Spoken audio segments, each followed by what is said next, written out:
I thought that this life would be far more easier than that of my previous, but it seems that such a notion is far-fetched. I chased too far after a dream that kept me looking up for so long that I never looked down at the encroaching cliff, and so now I fall into the sea for all of my transgressions. I swear that this isn't what I meant to cause, but since this is the outcome, I can't turn my back on it at all. It will follow me to the end of time, and so I shall now take the time to address it before the walls collapse upon me and shed light upon my dwellings, all of which I have kept sealed for the sake of you. It was 3 years ago. The Black Death had finally faded into obscurity, and I was able to return to my homeland. The cold north bore itself into my bones for so long that I forgot what the sun tasted like. The briefest moments with it falling upon my skin caused my body to ache and yearn for more. So, upon returning home, I greeted the few loved ones that remained alive, and I mourned for those that were lost. You were not among them, thankfully, but that much need not be said, and yet I say it anyway. I have never changed. My mother, being one of the survivors, looked at me with a mixture of both joy and scorn. The North was unaffected, as the rats could not survive, but what she failed to realize was that I faced my own burdens while away.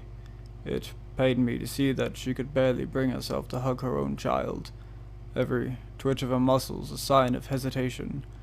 I couldn't even begin to understand what upset her so. At least, I couldn't understand then. I made a point to help those around me continue the repairs of the town.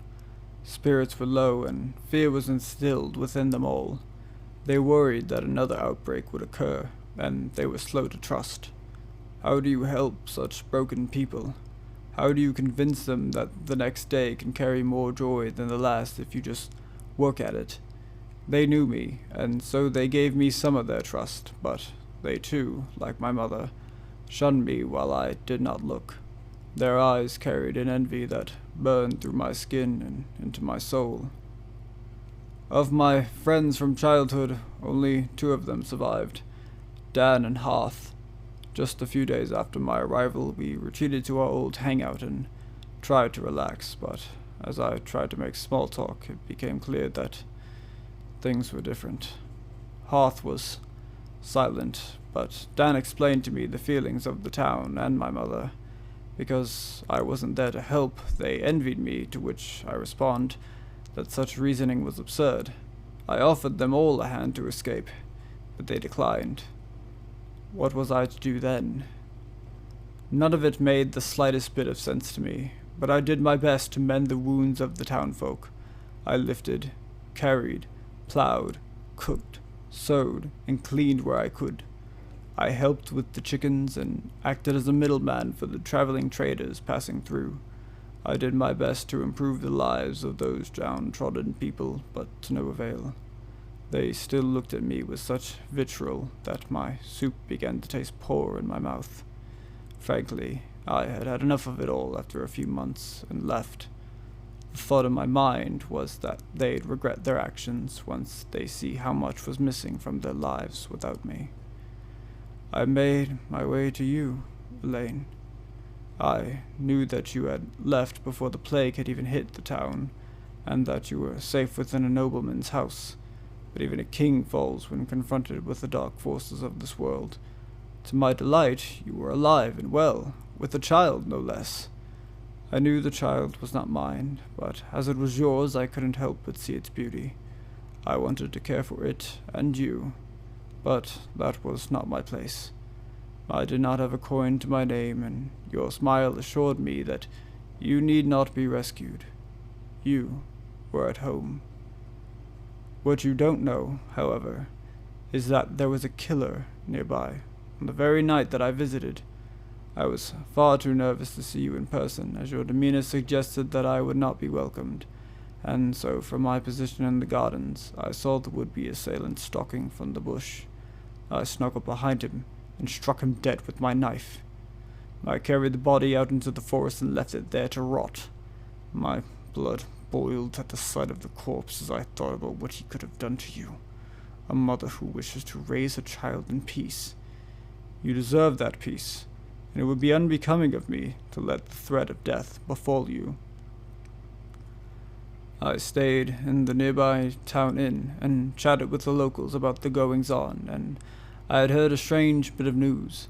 The body was found, and the man was recognized as a common thug from one of the groups of brutes that make residence here. The word was that the man was working on behalf of his group, the Plagues. What a repulsive name, I thought. It showed no care for the trouble that was caused not so long ago by the Black Death, and I couldn't stand for it. So I did what any good person would do. I sought them out so that I could make an example out of them. I found them within the hour as I made my way to the dirtier side of the town.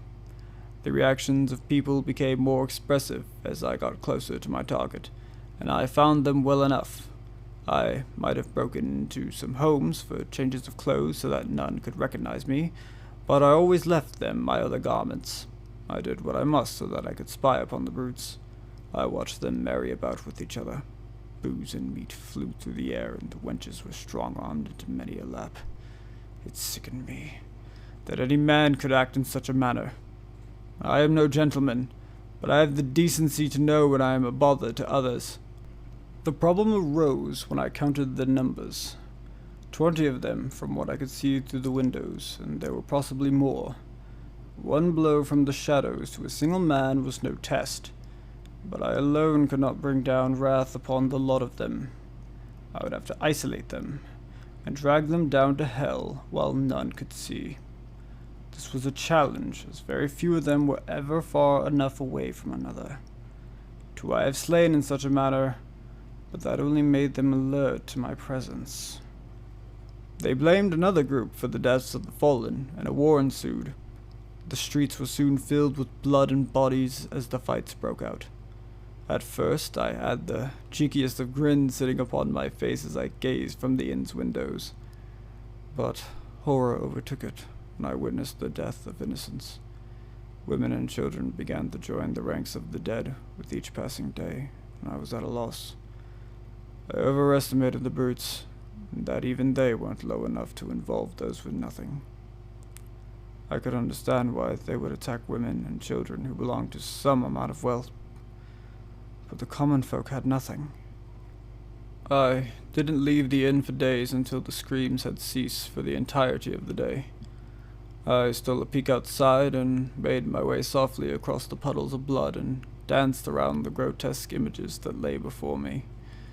I was glad that I did not partake in any meal that day, for I became sick with grief.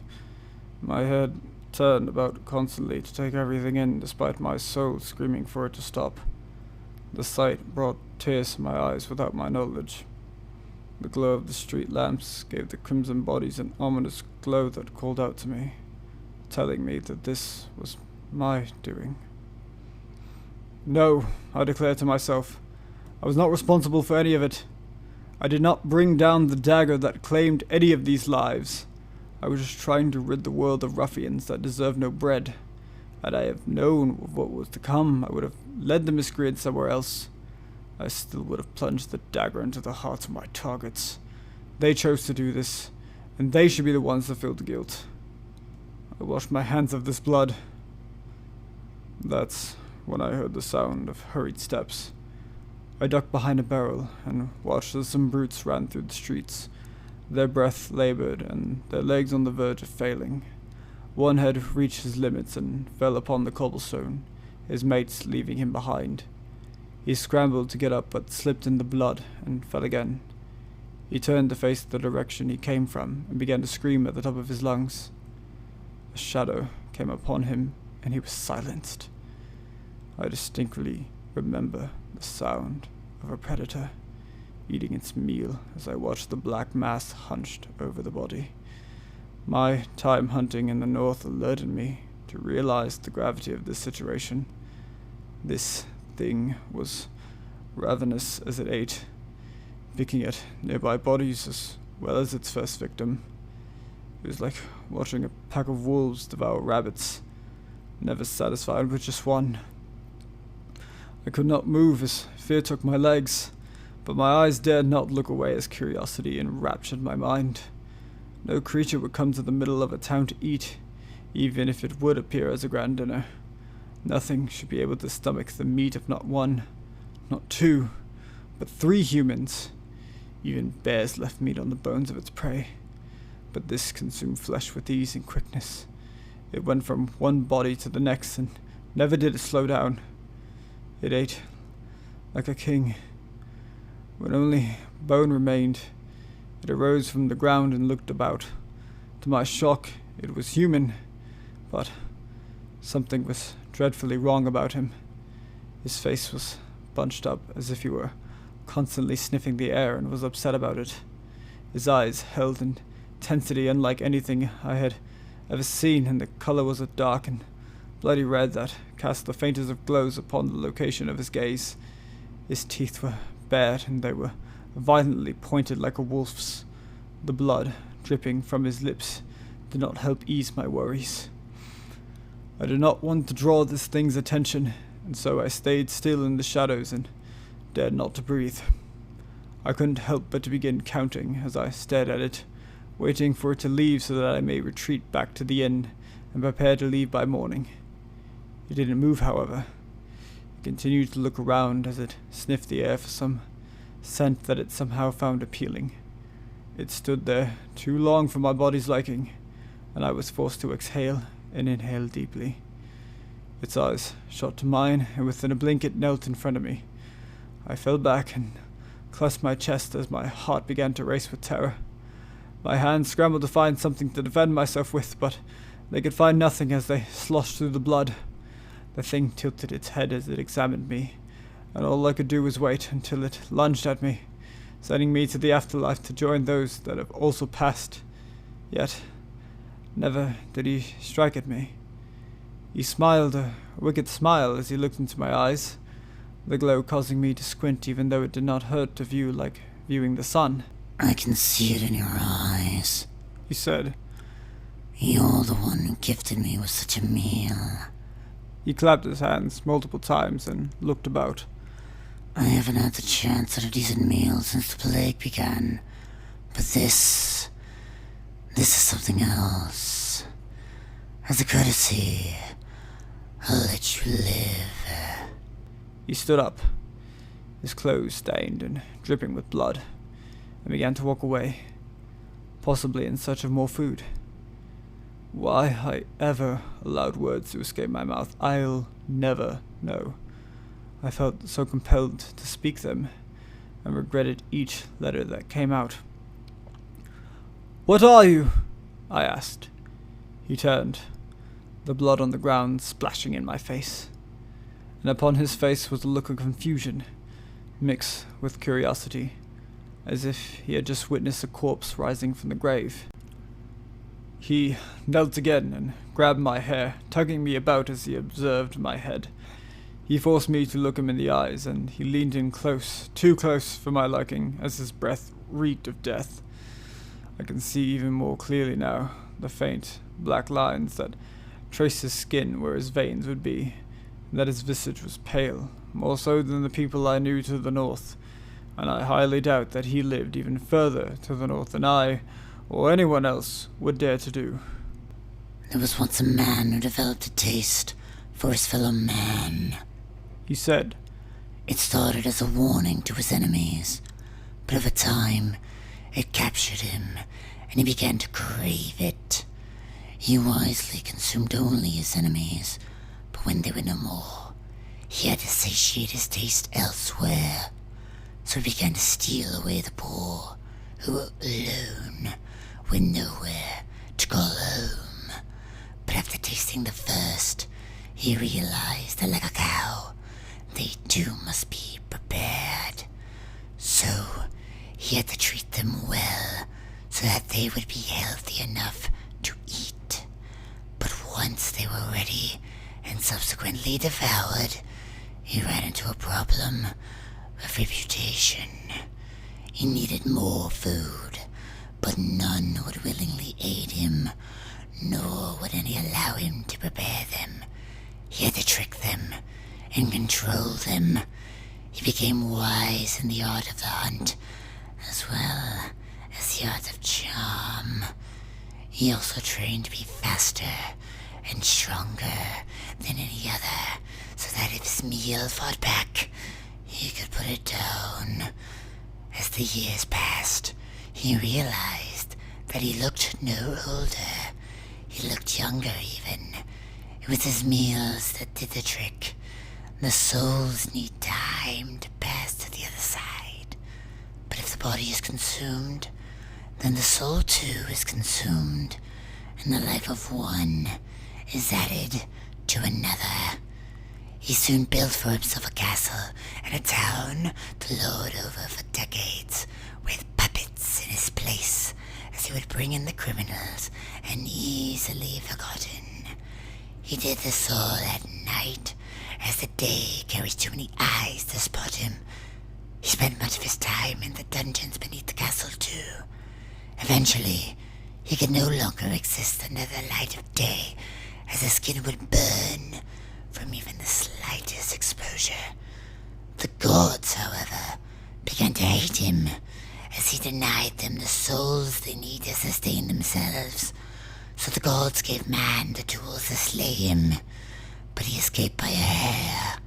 He was wounded and on the verge of death, but with his dying breath, he cursed the gods and swore that his legacy would live on.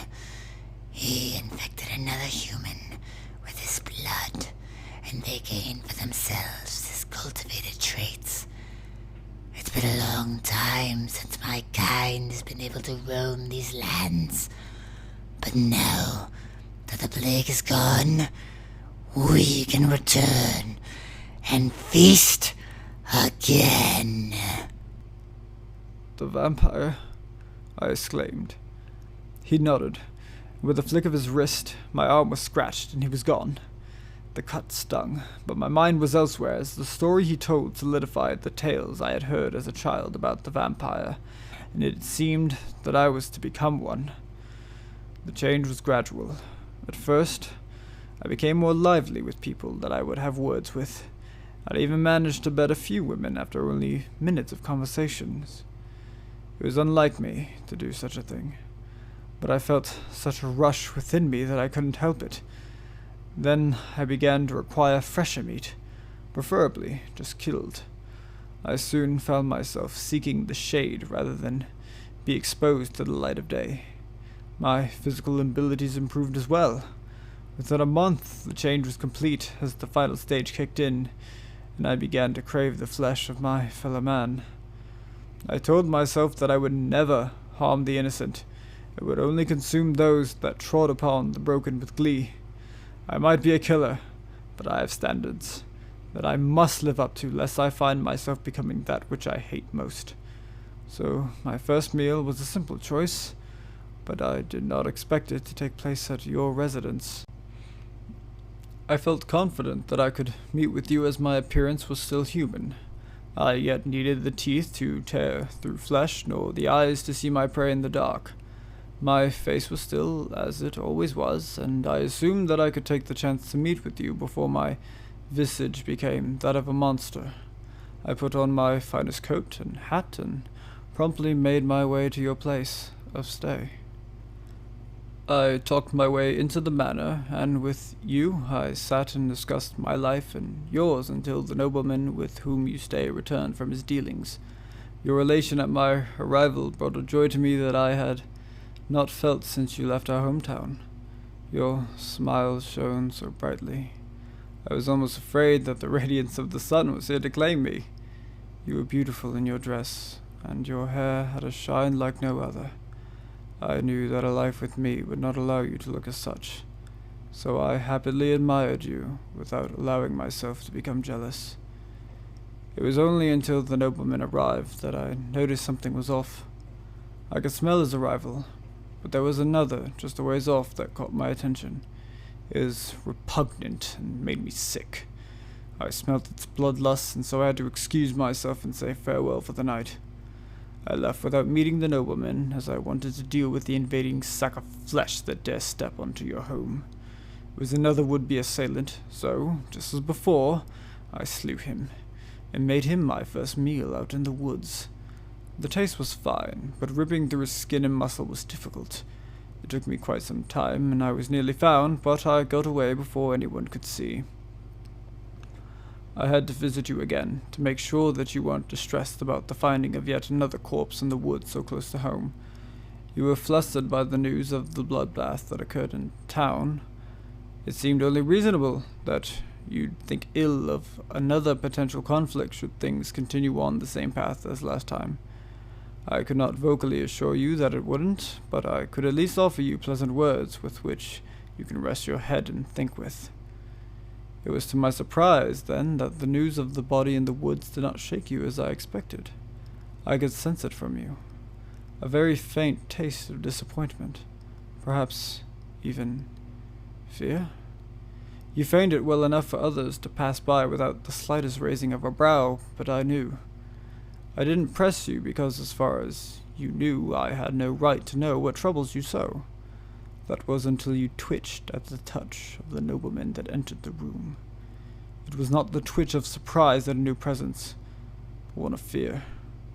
You smiled well enough to fool everyone else, but now I could see that your eyes no longer held the shine as they did yesterday when only we conversed.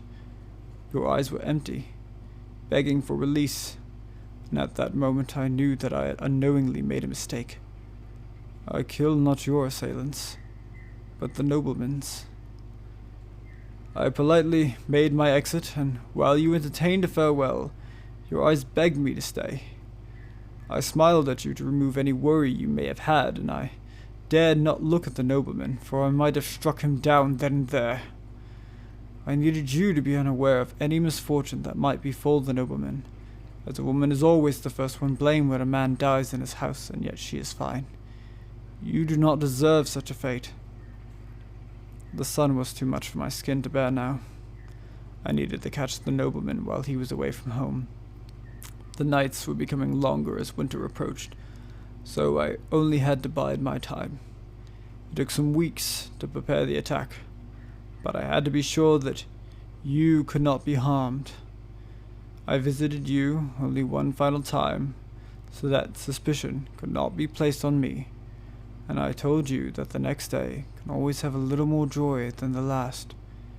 You hugged me at those words, and I felt ashamed for having to push you away, gently even, as your skin was so soft, and your heart so heavy with grief that I wanted to keep you there forever. But that would not do for either of us at that moment. The night finally came. I paid off some of the poor to block the road home so that the nobleman's carriage would be forced to stop. I stole him away without a sound and slew him without hesitation. I was not going to take time to explain his folly, as his soul was to be devoured by me, and therefore he would have no way to reflect upon it in the afterlife. I ate him and scattered the bones. I felt my face when I was done, as my visage was surely changing. No, my teeth were sharper, but my face remained smooth, and my eyes glowed not like the vampire that changed me, but instead glowed like the moon. Was it my noble intentions that kept me from becoming a beast, or was it just a matter of time? The carriage driver was implicated for the nobleman's disappearance, and, seeing as you knew nothing, the authorities could not arrest you on any grounds. It helped that you were a beauty, unlike others. Perhaps you, too, are a vampire?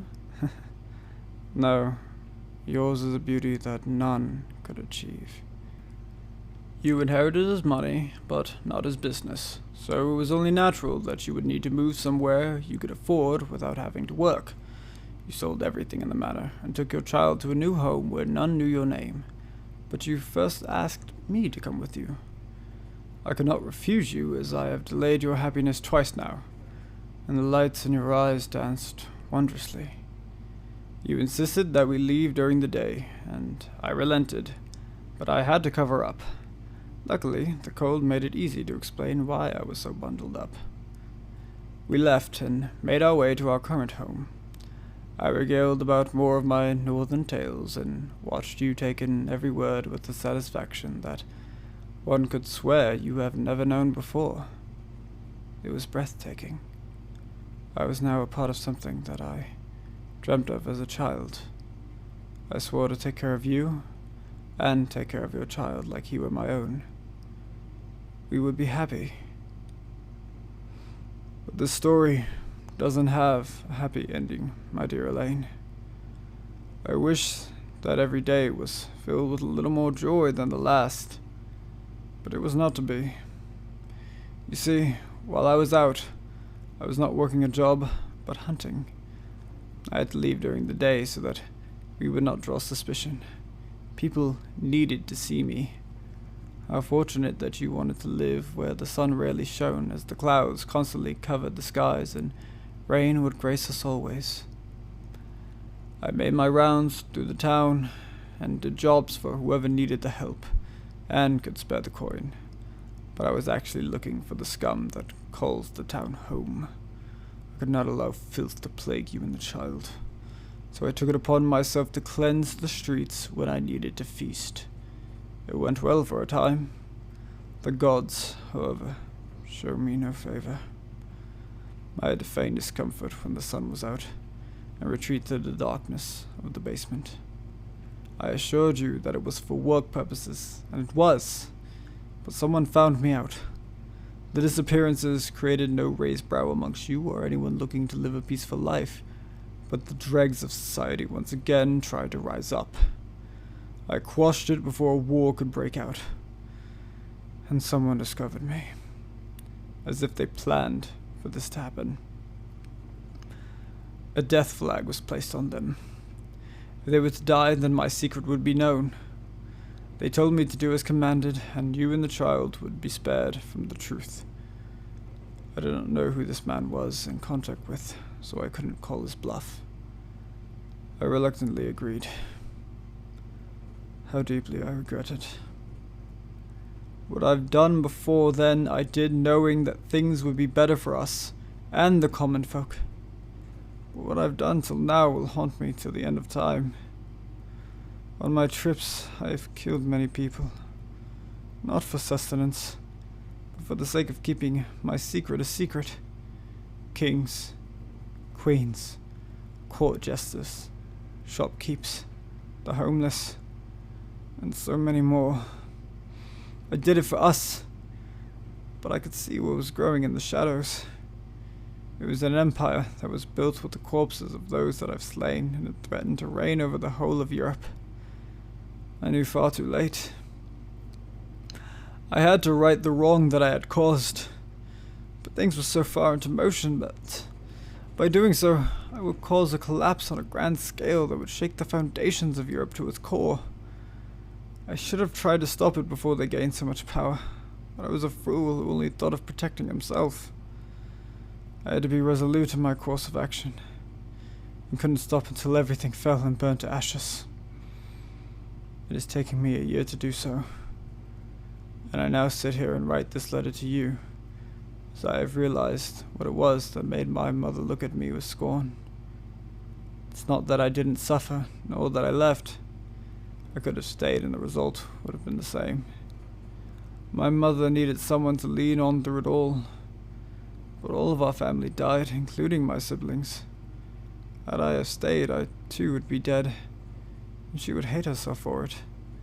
But by leaving and coming back months after the plague I was gone, I had changed in her eyes.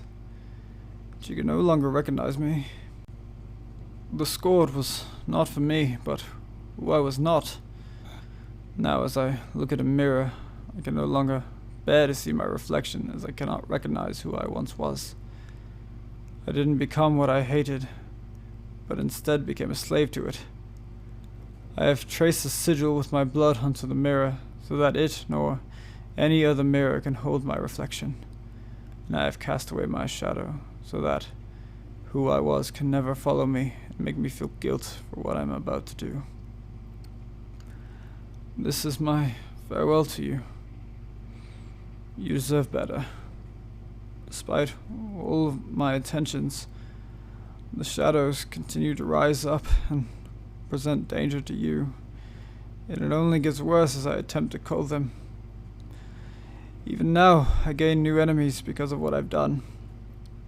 I ask that you not remember who I am, but who I was. Consider him to be dead and mourn him properly. Tell our child that his father loved him till his last breath, and that he watches over the both of you in the afterlife. I love you with all my heart. Not a day goes by where I don't miss the silent nights in front of the fire. I will miss you greatly, and I thank you for showing me a love unlike any other. But please, do not keep these papers. Burn them when you are done, so that no one will know. Goodbye, Elaine. Love, Arthur.